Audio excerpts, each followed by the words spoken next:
The Iron Titan rises. The Iron Sovereign drifted through the void like a sleeping giant. Admiral Sarah Kane stood on the bridge watching the stars through the massive viewport, her weathered hands clasped behind her back. At 52, she had spent more years in space than most people spent in their entire careers. Her silver hair was pulled back in a military bun, and her green eyes held the steady gaze of someone who had seen both victory and defeat among the stars. The ship around her was humanity's masterpiece. 5 kilometers long and bristling with weapons, the Iron Sovereign represented everything humans had learned about warfare in their 2 centuries among the stars. But it was not the guns or missiles that made this ship special. It was the mind behind its creation, and the hearts of those who served aboard her. "Admiral, we're receiving priority transmission from Earth Command," announced Lieutenant Commander Jake Morrison from his station. Jake was 35 with dark hair and quick brown eyes that missed nothing. He had served under Kane for 8 years, through battles that had forged them both into the warriors they were today. Kane turned from the viewport and walked to the center of the bridge. The command chair rose from the deck to meet her, its neural interface systems already sensing with her brainwave patterns. This was one of humanity's greatest innovations. Direct mental connection between commander and ship. Where other species relied on slower computer systems, humans had learned to think as one with their vessels. "Put it through, Jake," Kane said as she settled into the chair. The familiar tingle of the neural link activated, and suddenly she could feel the Iron Sovereign's systems as if they were extensions of her own body. She sensed the pulse of the reactor cores, the ready tension of the weapon arrays, the steady breathing of 3,000 crew members throughout the ship. "Admiral Kane, this is Fleet Admiral Chen at Earth Command. Long-range scanners have detected a massive alien fleet entering the Kepler sector. Early reports suggest Vorthak Dominion vessels, possibly 500 ships or more. They're moving toward the colonial worlds of Nuterra, Harmony, and Genesis Prime. You are the only capital ship in range to respond." Kane felt her blood chill. The Vorthak Dominion was one of the most feared powers in the galaxy. They were a warrior race of reptilian humanoids who had conquered dozens of star systems. Their ships were fast, heavily armed, and crewed by beings who lived for battle. A fleet of 500 Vorthak warships could reduce entire worlds to ash. "Jake, plot a course for the Kepler sector. Maximum burn," Kane ordered. "Get me Dr. Rodriguez in engineering." As the Iron Sovereign's massive engines came to life, Kane felt the ship accelerate through her neural link. The sensation was like riding a rocket, but controlled and focused. Around her, the bridge crew moved with practiced efficiency. These were not green recruits but veterans who had chosen to serve aboard humanity's most advanced warship. Dr. Elena Rodriguez appeared on the main screen moments later. She was a small woman with dark hair and intense eyes that seemed to see right through whatever problem she was solving. Elena had designed most of the Iron Sovereign's defensive systems, including the revolutionary shield technology that had never been tested in real combat. "Admiral, I heard about the Vorthak fleet," Elena said without preamble. "The adaptive shielding is ready for deployment, but I need to warn you about something. The system works by learning from enemy weapons and adjusting in real time. But against that many ships firing at once, even our computers might get overwhelmed." Kane nodded grimly. The adaptive shields were humanity's answer to superior alien firepower. Instead of trying to build stronger shields, human engineers had built smarter ones.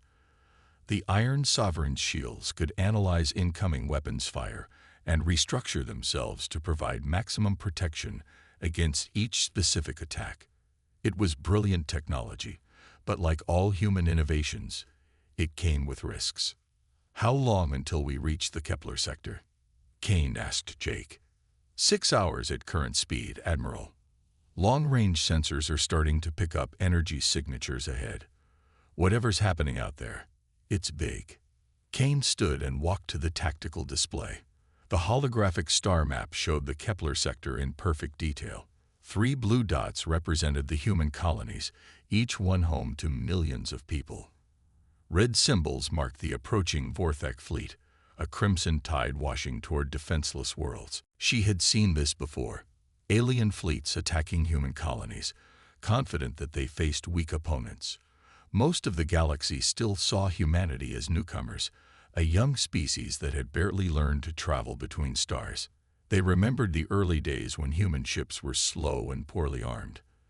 They did not understand how much humanity had changed. The Iron Sovereign was proof of that change. Every system on the ship represented years of research, countless hours of testing, and the determination of an entire species to never again be caught defenseless. The reactor cores used fusion technology that could power a small city. The weapons systems included mass drivers that could punch through planetary crust and plasma cannons hot enough to melt asteroids. But most importantly, the ship carried something no alien fleet expected: human creativity. "Admiral, we're receiving a transmission from the Lid Vorthak vessel," Jake reported. "It's General Zarthok himself." Kane felt her jaw tighten. She knew that name. Zarthok was the Butcher of Meridian, the Vorthak general who had personally overseen the destruction of 3 non-human colonies. He was known throughout the galaxy as a being without mercy, someone who took pleasure in the suffering of others. "Put him on screen," Kane ordered. The viewport flickered and showed the bridge of a massive Vorthak dreadnought. General Zarthok stood in the center, a towering figure nearly 3 meters tall with scales that looked like black armor. His yellow eyes held the cold intelligence of a predator, and when he spoke, his voice carried the arrogance of someone who had never known defeat. "I am General Zarthok of the Vorthak Dominion. You pilot 1 vessel against 500 of my finest warships.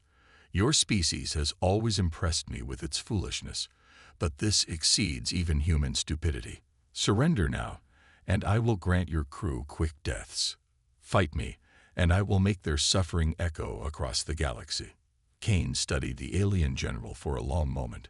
She saw the confidence in his posture, the casual way he dismissed human capability. He looked at her the way a lion might look at a mouse, not even worth taking seriously. That was his first mistake. "General Zarthok, I am Admiral Sarah Kane of the Human Defense Force. You are attacking innocent civilians who have done nothing to threaten your empire. Leave this system immediately or face the consequences." Zarthok made a sound that might have been laughter. "Consequences? Human, I have destroyed battle fleets 10 times larger than your single ship. I have reduced planets to radioactive waste. What consequences can 1 human vessel deliver against the might of the Dominion?" Kane smiled, and for the first time in the conversation, she saw uncertainty flicker across the alien general's features. There was something in the human admiral's expression that he had never encountered before. Not fear or desperation, but anticipation. "You're about to find out," Kane said simply. She cut the transmission and turned to her crew. Through the neural link, she felt the Iron Sovereign respond to her thoughts. Weapon systems came online with the smooth precision of a Swiss watch. Shield generators hummed to life, creating protective barriers that flickered with rainbow energy. Throughout the ship, 3,000 human voices spoke as one, reporting ready status across every department. "Dr. Rodriguez, bring adaptive shields to full power," Kane ordered. "Jake, target acquisition on the Lid Vorthak vessels. All hands, this is Admiral Kane. In 30 minutes we will engage a Vorthak fleet that outnumbers us 500 to 1. They believe humans are weak. They believe we cannot stand against warriors who have conquered half the galaxy. Today we prove them wrong." Through the neural link, Kane felt her crew's response. Not fear, but determination. Not despair, but resolve. These were humans who had volunteered for the most dangerous mission in space, to take humanity's most advanced warship against impossible odds and win through courage and ingenuity. On the main screen, the Vorthak fleet grew larger as they approached. Each alien ship was a masterpiece of destructive engineering, armed with weapons that could crack moons and crewed by beings who had known only victory for centuries. Against any other species, such a fleet would mean inevitable conquest. But they had never faced humans who refused to surrender. The Iron Sovereign moved through space like a guided missile, its destination clear and its purpose unwavering. Behind them, 3 human colonies waited in terror. Ahead of them, 500 alien warships prepared for what they thought would be an easy victory. Neither side truly understood what was about to happen. The Vorthak had never encountered human ingenuity backed into a corner. And the humans aboard the Iron Sovereign were about to discover just how much their species had evolved since first reaching for the stars. In the depths of space, 2 philosophies of war were about to collide. One believed in overwhelming force and brutal conquest. The other believed in innovation, adaptation, and the power of minds that refused to accept defeat. The outcome would reshape how the galaxy viewed humanity forever. When giants fall, the first salvo from the Vorthak fleet lit up space like a dying star. 500 ships opened fire simultaneously, their plasma cannons and particle beams creating a web of destruction that should have vaporized any vessel caught within it. The energy release was equivalent to several nuclear weapons detonating every second, a display of raw power that had brought entire civilizations to their knees. Admiral Kane felt the Iron Sovereign shudder through her neural link as the weapons struck their adaptive shields. But instead of breaking apart under the assault, something remarkable happened. The rainbow barriers around the ship began to shift and change, analyzing each incoming weapon and restructuring themselves to provide optimal protection.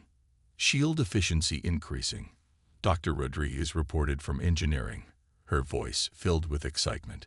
The adaptive matrix is learning faster than we ever imagined. Current defensive strength is at 130% of baseline. Through the tactical display, Kane watched the Vorthak fleet's formation waver in confusion. Their sensors were registering impossible readings, a single human ship not only surviving their combined firepower, but actually growing stronger under the assault. She could imagine General Zarthak staring at his instruments in disbelief. "Jake, initiate attack pattern Omega," Kane ordered. "Let's show them what human ingenuity looks like when it gets angry." The Iron Sovereign's response was immediate and devastating. Instead of returning fire with conventional weapons, the ship deployed humanity's newest innovation, adaptive ammunition. Each projectile was equipped with microcomputers that analyzed their targets during flight and modified their properties accordingly. Against energy shields, they became electromagnetic pulse charges. Against armor plating, they transformed into armor-piercing tungsten darts. Against vital ship systems, they became precision-guided explosives. The first wave of adaptive projectiles struck 12 Vorthak destroyers simultaneously. The alien crews had milliseconds to realize their defensive systems were useless before their ships began breaking apart from within. Explosions blossomed across the enemy formation like deadly flowers, each one precisely calculated for maximum damage. General Zarthak's voice crackled across the communication channels, no longer arrogant but filled with rage and confusion. "Impossible. No single ship can withstand the combined might of my fleet. What sorcery is this?" Kane opened a return channel, her voice calm and steady despite the chaos around her. "It's not sorcery, General. It's what happens when you underestimate human creativity. We don't just build bigger guns, we build smarter ones." The Iron Sovereign spun through space with grace that belied its massive size, its engines creating intricate patterns of thrust that kept it moving unpredictably through the enemy formation. This was another human innovation. Dynamic maneuvering protocols that used artificial intelligence to calculate optimal flight paths in real time. Where alien ships moved in predictable formations, the Iron Sovereign danced through space like a living thing. "Admiral, I'm detecting something unusual," Lieutenant Commander Morrison reported. "The Vorthak ships are starting to form up in their traditional battle wall formation. They're trying to concentrate their firepower." Kane smiled grimly. She had studied Vorthak tactics for years, waiting for this moment. The battle wall was their standard response to unexpected resistance, line up all ships side by side, and overwhelm the enemy with sheer volume of fire. It was a tactic that had worked against dozens of species, but those species had never been human. "Activate the Prometheus Protocol," Kane ordered. Throughout the Iron Sovereign, systems that had never been used in combat came online. The ship's central computer began running calculations so complex they required quantum processors to handle. What Kane was about to attempt had only been tested in simulation, but the math was solid, and the need was desperate. The Iron Sovereign suddenly stopped moving. For a moment it hung motionless in space while the Vorthak fleet formed their battle wall around it. General Zarthok must have thought the human ship was finally overwhelmed, preparing to surrender or perhaps disabled by the constant weapons fire. He was wrong on both counts. Dr. Rodriguez's voice came over the intercom, tight with concentration. "Prometheus Protocol activated. All crew, brace for dimensional shift." Reality twisted around the Iron Sovereign. The ship didn't disappear or become invisible. Instead, it began existing in multiple locations simultaneously. Quantum mechanics allowed for particles to exist in several states until observed, and human engineers had found a way to apply this principle to an entire starship. For exactly 30 seconds, there were 7 Iron Sovereigns scattered throughout the Vorthak formation. Each version of the ship was real. Each one could fire weapons and take damage. But they were all the same ship, existing in multiple quantum states until the effect collapsed back to normal spacetime. It was the ultimate expression of human scientific achievement, turning the universe's own laws into a weapon. The Vorthak fleet found themselves under attack from 7 directions at once. Their neat battle wall formation became a liability as they tried to target enemies that were simultaneously everywhere and nowhere. Weapons fire from the multiple Iron Sovereigns struck with surgical precision, targeting command bridges, weapon systems, and engine cores with devastating effect. General Zarthok's flagship took a direct hit from 3 different versions of the ship simultaneously. The massive Dreadnought, pride of the Vorthak Navy, cracked along its length like an eggshell. Emergency lights flickered across its hull as internal explosions sent debris spinning into space. As the quantum effect collapsed and the Iron Sovereign returned to normal spacetime, Kane surveyed the battlefield. In 30 seconds, they had destroyed or disabled over 200 enemy vessels. The remaining Vorthak ships hung in space, their formations broken and their crews stunned by the impossible attack they had just witnessed. The communication channel crackled to life again, but this time General Zarthok's voice was different. The arrogance was gone, replaced by something that might have been fear. What are you? No species in the galaxy possesses such technology. This is beyond anything we have encountered." Kane stood from her command chair and walked to the main viewport. Through it, she could see the wreckage of what had been the galaxy's most feared battle fleet just minutes before. But she felt no joy in the destruction, only grim satisfaction that innocent lives had been saved. "We are human," Kane said simply. "We are what happens when a species refuses to accept limitations. Every time someone tells us something is impossible, we find a way to prove them wrong. Every time we face extinction, we become stronger. You made the mistake of thinking we were just another primitive species. Now you know better." The remaining Vorthak ships began to withdraw, their engines creating brilliant flares as they fled toward the edge of the system. General Zarthok's flagship was among the last to leave, limping away on damaged drives, with half its weapon systems destroyed. But before the alien general cut communications entirely, his voice came across the channel one last time. It was different now, not the voice of a conqueror, but of someone who had looked into the face of something beyond his understanding. "The Dominion will remember this day, Admiral Kane. Word of what happened here will spread throughout the galaxy. The humans are not what we believe them to be." As the last Vorthak ship disappeared into hyperspace, Kane felt the Iron Sovereign settle into a stable orbit around New Terra. Below them, the colony's lights sparkled like jewels against the planet's night side. 3 million human lives had been saved by the actions of 3,000 crew members and one impossible ship. Dr. Rodriguez appeared on the bridge, her face exhausted but triumphant. The adaptive systems performed beyond all expectations. Admiral, we took less than 5% damage, despite being outnumbered 500 to 1. The Prometheus protocol worked perfectly, though I recommend we limit its use to emergency situations only. The quantum mechanics involved are still not fully understood. Jake Morrison was already compiling the battle report, his fingers flying over his console.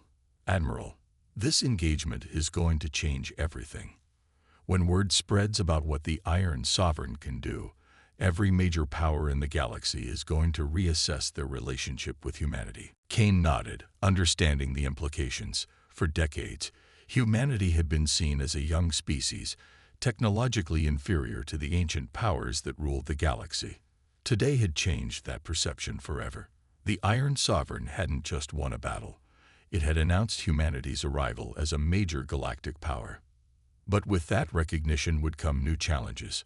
Other species would want to steal human technology. Some would seek alliance while others would see humanity as a threat to be eliminated. The galaxy was about to become a very different place.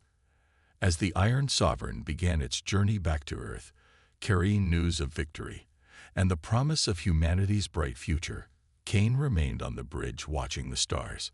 She thought about the crew members who had trusted her with their lives, the colonists who were safe because of their sacrifice, and the message they had sent to every corner of the galaxy.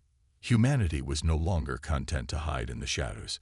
They had claimed their place among the stars, and they had proven that human ingenuity, determination, and courage were forces that could reshape the universe itself. The age of humanity had truly begun.